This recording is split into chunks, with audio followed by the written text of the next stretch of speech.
தஞ்சை ஆற்றுப்பாலம் அருகே மறியலில் ஈடுபட்டு கைதான ஜாக்டோ ஜியோ அமைப்பினர் அதிகமாக இருந்ததால் அரசு பேருந்தை நிறுத்தி பயணிகளை இறக்கிவிட்டு அதில் ஆசிரியர்களை போலீசார் ஏற்றினர்.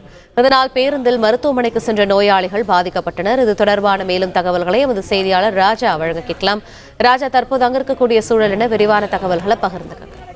வணக்கம். அதாவது தமிழக அரசு தேர்தல் வாக்குறுதியின்படி புதிய ஓய்வூதிய திட்டத்தை ரத்து செய்துவிட்டு பழைய ஓய்வூதிய திட்டத்தை நடைமுறைப்படுத்த வேண்டும் என்கின்ற உள்ளிட்ட பல்வேறு கோரிக்கைகளை வலியுறுத்தி டிட்டோ ஜாக் அமைப்பினர் தஞ்சை ஆற்றுப்பாலம் அருகில் சாலையில் அமர்ந்து போராட்டத்தில் ஈடுபட்டனர். போராட்டத்தில் 500க்கும் மேற்பட்ட ஆசிரியர் மற்றும் ஆசிரியர்கள் கலந்து கொண்டனர். போராட்டத்தில் ஈடுபட்டவர்களை காவல்துறையினர் கைது செய்து காவல் வாகனத்தில் ஏற்றினர்.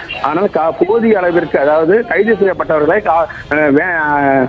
திருமண மண்டலத்தில் அழைத்து செல்வதற்கான போதிய காவல் வாகனம் இல்லாத காரணத்தால் அந்த சாலை வழியாக வந்த மருத்துவக் கல்லூரி மருத்துவமனைக்கு சென்ற நகர அரசு பேருந்தை நிறுத்தி அதில் இருந்த பயணிகளை இறக்கிவிட்டு கைது செய்யப்பட்ட ஆசிரியர் மற்றும் ஆசிரியர்கள் அந்த அரசு பேருந்தில் ஏற்றினர். இதனால் பேருந்தில் பயணம் செய்த மூதாட்டி மற்றும் சிறுவர்கள் மருத்துவக் கல்லூரி மருத்துவமனைக்கு சிகிச்சைக்காக சென்ற நோயாளிகள் நடுவழியில் காவல்துறையினரால் இறக்கிவிடப்பட்டதால் அவர்கள் மிக அவதிக்கு ஆளானார்கள். அதே நேரத்தில் காவல்துறையினருக்கு மாற்றாக வேறு பேருந்தும் அவர்களுக்கு மருத்துவக் கல்லூரி மருத்துவமனை செல்வதற்கு மாற்று பேருந்து வசதி ஏற்படுத்தி தராததால் பல மணி நேரம் இந்த போராட்டத்தின் காரணமாக நோயாளிகள் பயணிகள் மற்றும் நோயாளிகள் அவதிக்கு ஆளானார்கள்.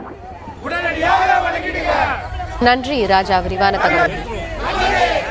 பிளே ஸ்டோர் மற்றும் ஆப் ஸ்டோரில் இருந்து பாலிமர் செயலியை QR கோடு மூலம் பதிவிறக்கம் செய்யுங்கள். செய்திகளை உடனுக்குடன் பெறுங்கள்.